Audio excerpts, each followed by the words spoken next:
8%. That's all I asked for. Franklin Matthews looked at me across that mahogany conference table like I'd just asked him to hand over the keys to his Cadillac. His laugh wasn't mean exactly, more like the sound you make when your grandson asks if he can drive the bulldozer. Dismissive. Final. I'm Howard Matthews, by the way. 54 years old, chief engineer at Matthews Construction and Engineering. Been there 22 years, ever since I finished my master's degree, and Franklin convinced me the family business needed fresh engineering blood. That was back when he still called me son instead of Howard. You're not ready for that kind of responsibility, Howard. His voice carried that tone he'd been using since I was 12 years old, standing in his workshop while he explained why I couldn't touch the good tools yet. We need someone with modern vision. Business acumen. Mason understands the digital transformation this industry requires. Mason, my nephew, 28 years old with a Harvard MBA and exactly 0 calluses on his hands. He'd been back from Boston for exactly 6 months, and somehow he was the future while I was expensive legacy equipment. The conference room felt smaller than usual that Tuesday morning in March.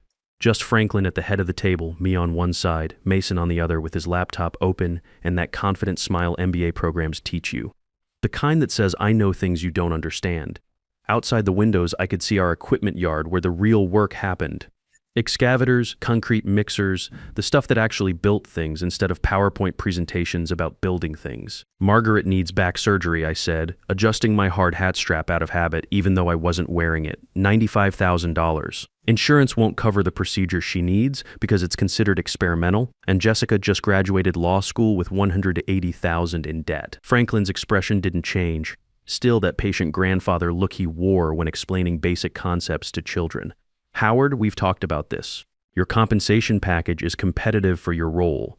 If you need financial assistance, we can discuss a company loan at reasonable terms. My role. Not chief engineer, not future CEO, my role. Like I was middle management instead of the guy who designed every major project for the past 15 years. My current salary was $240,000 a year, which sounds like a lot until you're looking at medical bills that'd wipe out your savings and a daughter drowning in student debt. That's when Mason cleared his throat and opened his laptop. Actually, Uncle Franklin, I've been reviewing our engineering costs. He clicked through slides full of charts and graphs. Our internal engineering overhead is 23% above industry standard. If we outsourced our design work to firms in Bangalore, we could reduce project costs by 35% while maintaining quality standards. I felt something shift in my chest, like when you're checking a foundation and find the first crack that tells you the whole structure might be compromised. The Highway 285 expansion project, the new Denver International Cargo Facility, the water treatment plant in Boulder. All of them used Bridge Design Pro, the software I developed for my master's thesis back in 2001. I'd coded it myself, on my own computer, in my own time. The algorithm that calculated stress distribution for complex bridge designs was mine. The user interface that made it simple enough for field supervisors to use was mine. The database that stored 22 years of Colorado soil composition data was definitely mine. Matthews Construction had been using Bridge Design Pro for every major project since 2008. Franklin had never paid licensing fees, never offered royalties, just assumed that anything his son created belonged to the family business. For 15 years, they'd been running projects worth hundreds of millions using software that legally belonged to Howard Matthews, the individual. Not Matthews Construction and Engineering. I sat there listening to Mason explain how we could replace experienced American engineers with cheap overseas labor, while Franklin nodded approvingly. My software was worth more than my annual raise request, more than my 22 years of loyalty, more than my grandfather's promise that if you take care of the business takes care of you. Mason finished his presentation with a slide titled, Operational Efficiency Through Strategic Outsourcing. Franklin was already sold. I could see it in the way he leaned back in his chair, the same pose he struck when he'd made a decision about equipment purchases or project bids. Well, Howard, what do you think of Mason's analysis?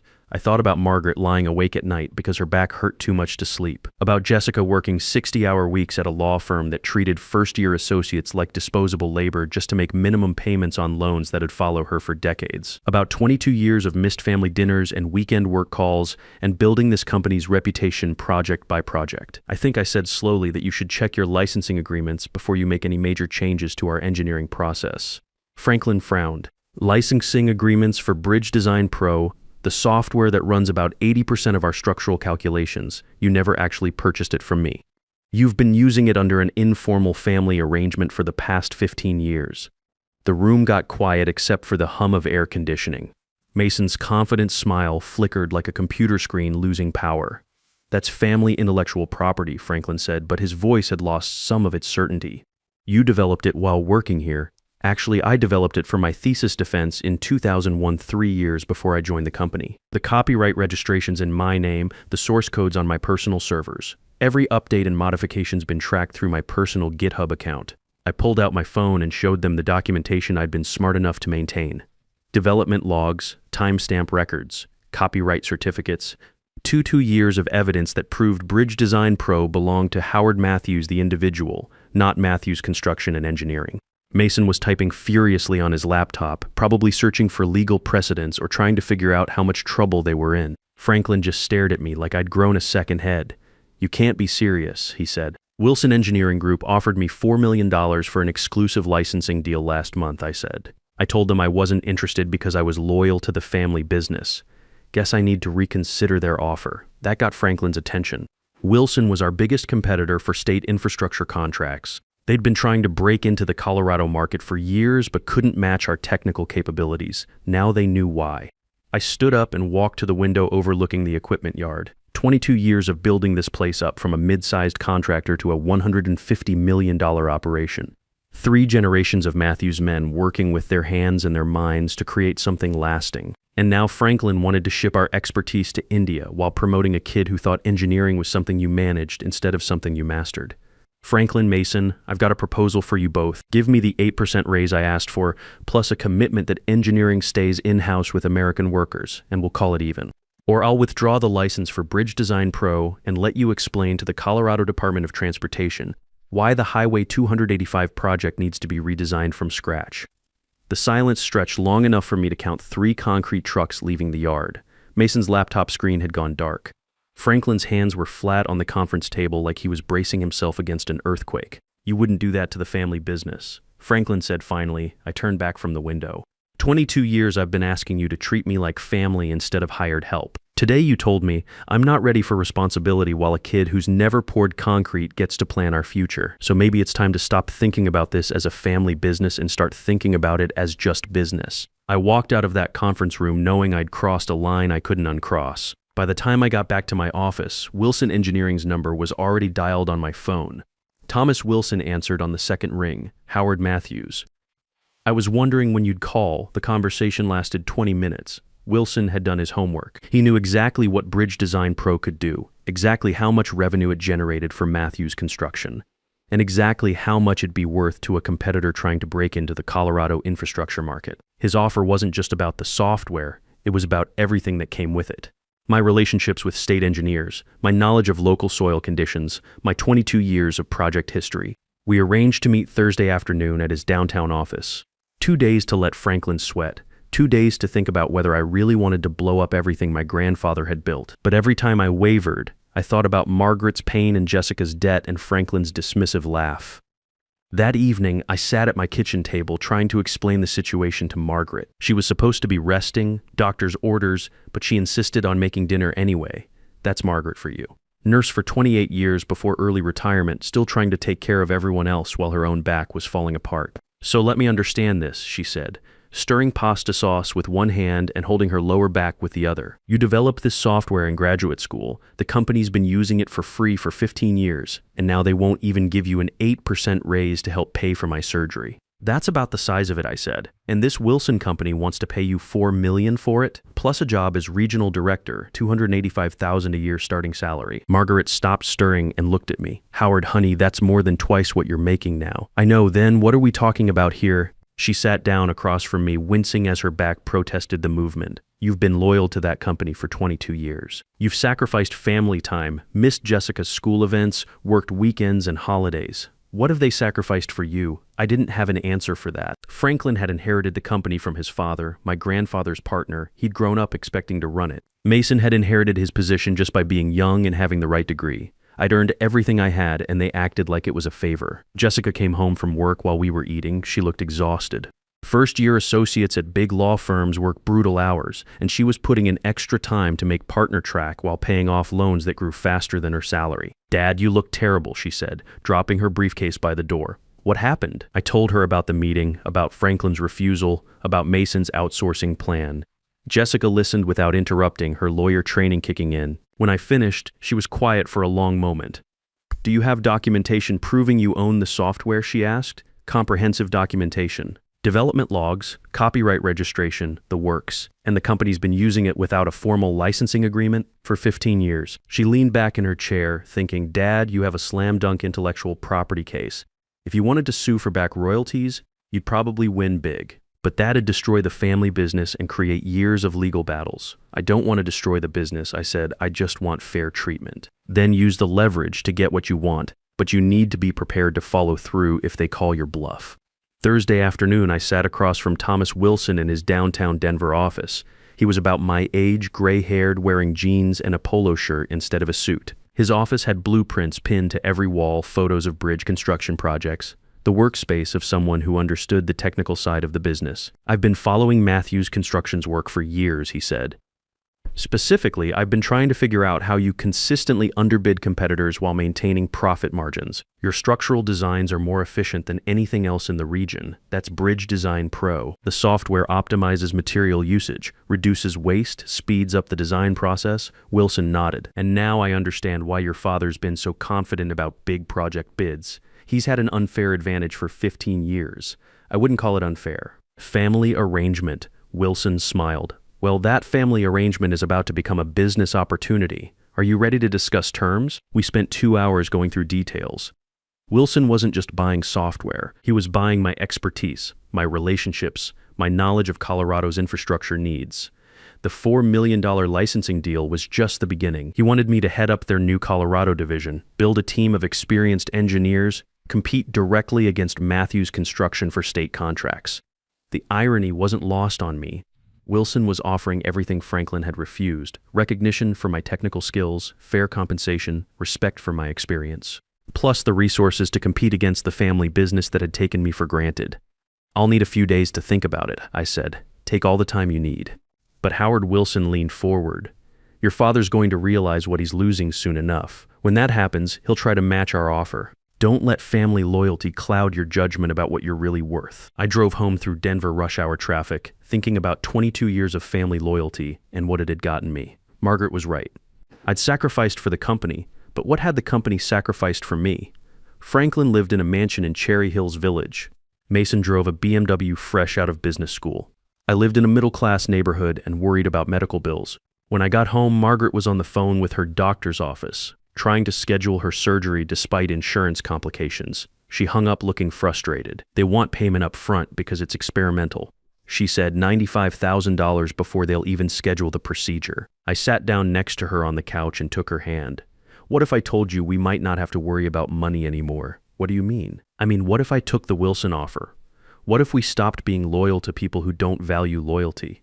Margaret squeezed my hand. Howard, you've been trying to earn your father's approval for 54 years. Maybe it's time to stop waiting for permission to value yourself. That night, I called Wilson and accepted his offer. Friday morning, I walked into Franklin's office and placed my resignation letter on his desk. 2 weeks' notice, typed on company letterhead, professional to the end. Franklin was reading the morning project reports, coffee cup in hand, reading glasses perched on his nose like he was still the commanding patriarch of a successful family empire. He looked up when I cleared my throat. What's this? My resignation, effective 2 weeks from today. Franklin set down his coffee and picked up the letter, scanning it quickly. His face went through several expressions: surprise, confusion, then something that might have been panic. Where are you going? He asked. Wilson Engineering Group. I'll be heading up their new Colorado division. Franklin's face went pale. Wilson, our biggest competitor, former competitor. Now they'll have exclusive licensing rights to Bridge Design Pro plus 22 years of my project experience and client relationships. Franklin stood up so fast his chair rolled backward. Howard, we need to discuss this. There's room for negotiation here. What do you want? I want what I've always wanted. Fair compensation for my contribution to this company, recognition that experience has value, a succession plan that doesn't involve replacing American engineers with overseas labor. What about the 8% raise? We can make that work. Too late for that, Franklin. Wilson's offering $285,000 plus equity. That's not an 8% raise. That's a complete reevaluation of what my skills are worth in the marketplace. Franklin walked around his desk, suddenly looking every one of his 76 years. Howard, you're my son. We can work this out. Family first. Family first. I kept my voice level professional. Franklin, I've been putting family first for 22 years.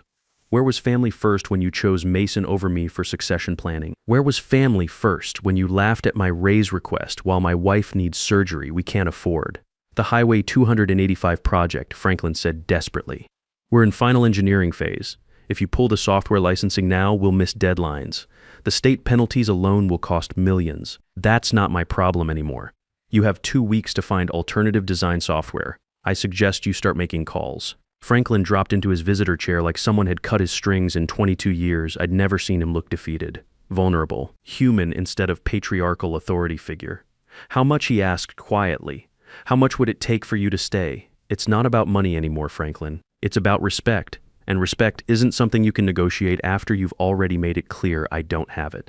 Mason appeared in the doorway, probably summoned by Franklin's secretary, Uncle Howard. What's going on? He looked between us, sensing crisis but not understanding the scope. Howard's resigning, Franklin said without looking up. He's taking Bridge Design Pro to Wilson Engineering.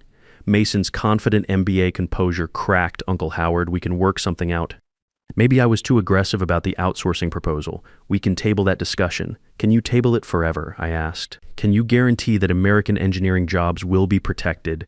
Can you commit that experience will be valued over youth and MBA credentials? Mason couldn't answer. He was 28 years old with 6 months of family business experience. He had no authority to make promises about company direction, and we all knew it. I need time to think, Franklin said. Can you give me 48 hours before making this final? The Wilson contract's already signed. I'm starting Monday morning. Franklin's phone started ringing. Probably the first of many crisis calls he'd be fielding once word got out. I left his office knowing I'd just detonated 22 years of family business relationships. The next 2 weeks were surreal. Suddenly, people who'd barely acknowledged me for years wanted to take me to lunch, pick my brain about projects, understand systems they'd never bothered to learn. Middle management scrambled to document processes they'd ignored, realizing too late that institutional knowledge walked out the door with the people who created it. I completed every transition document with professional thoroughness, trained a nervous 26-year-old named Josh to handle basic software maintenance, and backed up all my personal project documentation. I also made careful copies of every email where I'd shared technical innovations with the company, creating an evidence trail of Matthews Construction's informal use of my intellectual property. Margaret's surgery was scheduled for the week after I started at Wilson. The $95,000 would be covered by my new insurance plan plus the signing bonus Wilson had provided. For the first time in months, Margaret wasn't staying awake at night worrying about medical bills. Jessica got the news about my job change via text message during a deposition break. She called that evening, sounding exhausted but relieved. Dad, I'm proud of you, she said. I know that wasn't easy. It wasn't. But watching your mother suffer because we can't afford proper medical care wasn't easy either. Sometimes you have to choose between family loyalty and family welfare.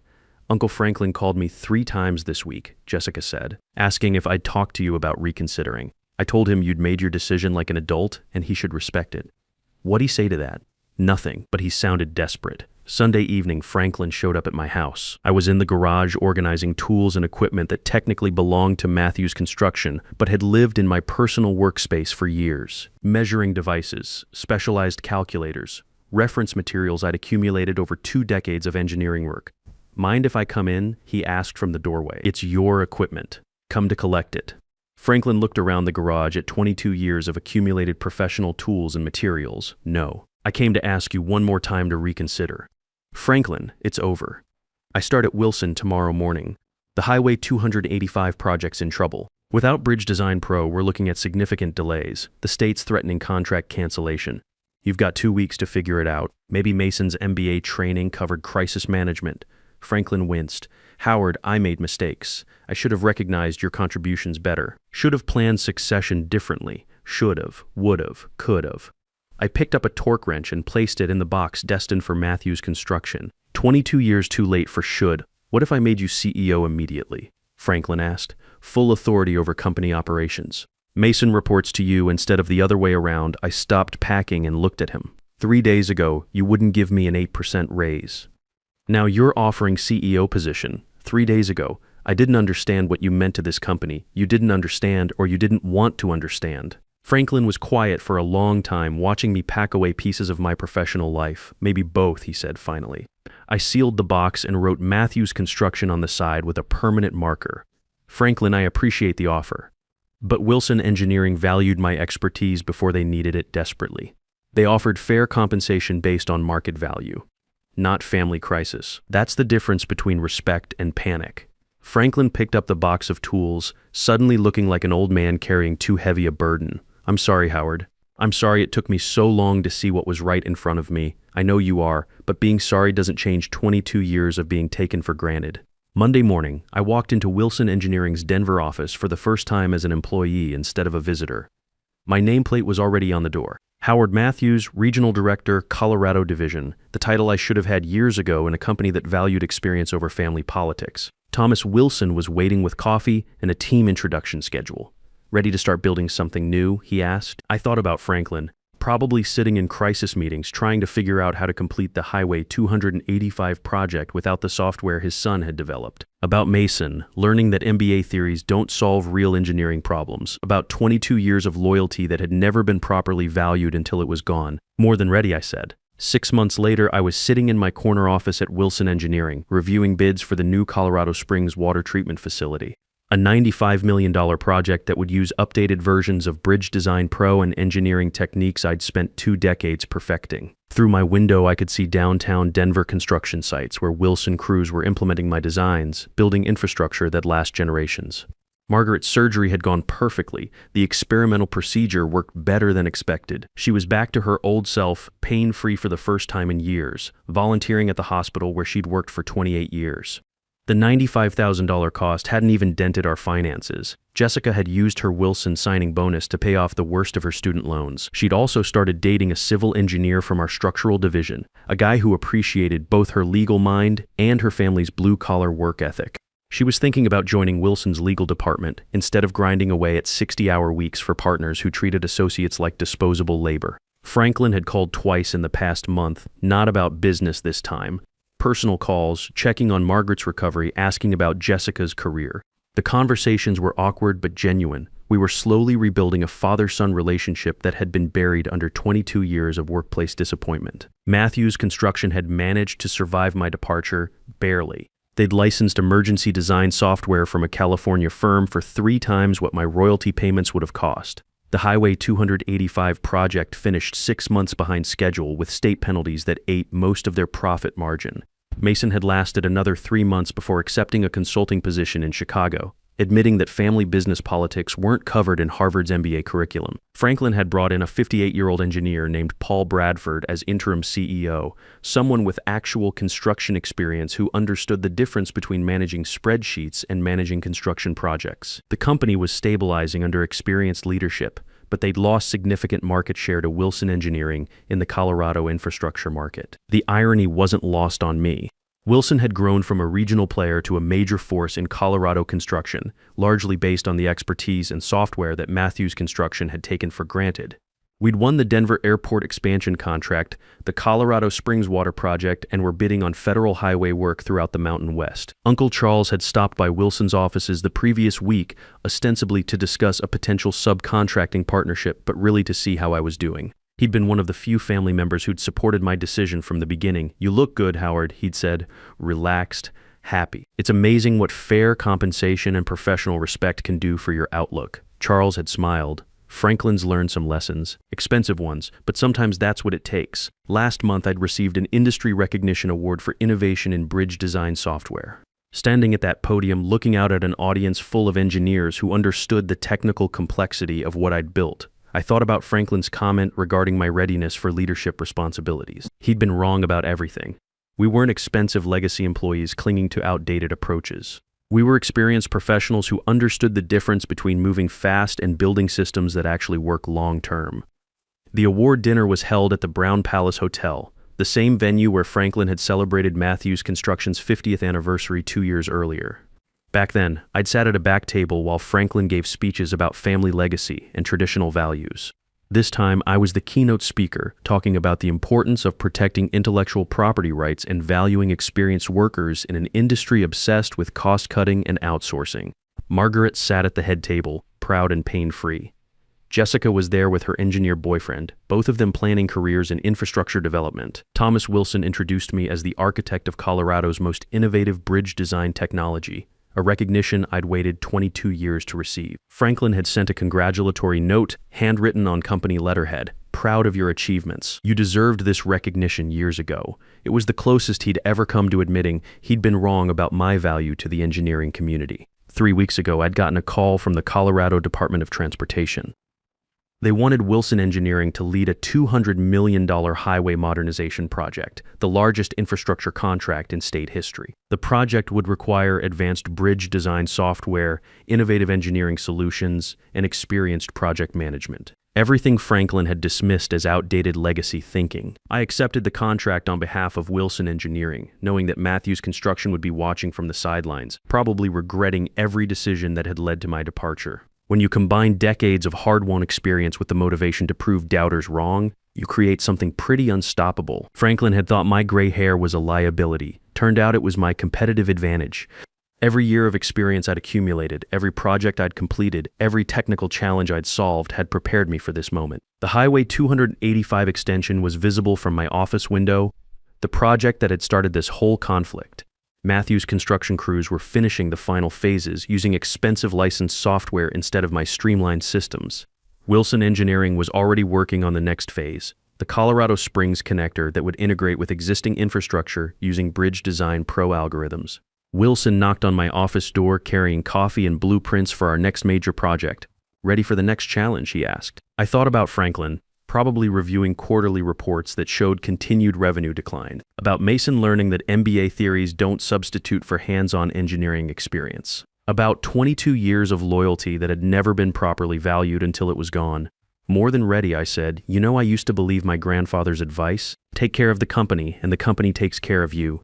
Spent 22 years following that philosophy, watching younger, less experienced people get promoted over me because they understood modern management theories better than structural engineering principles. But here's what I learned. Your loyalty means nothing if you don't value yourself first. If you're reading this and you're over 45, dealing with managers who think your experience is expensive rather than valuable, remember something. Your knowledge isn't just worth defending, it's worth fighting for. Document your work. Understand your legal rights. Never let anyone convince you that your best years are behind you. Age isn't a weakness in any industry. It's wisdom waiting to be unleashed. And when experience finally gets angry enough to demand respect, entire companies change direction. Sometimes the most powerful thing you can do is simply refuse to accept being undervalued. The gray hair they see as a liability might just be your competitive advantage.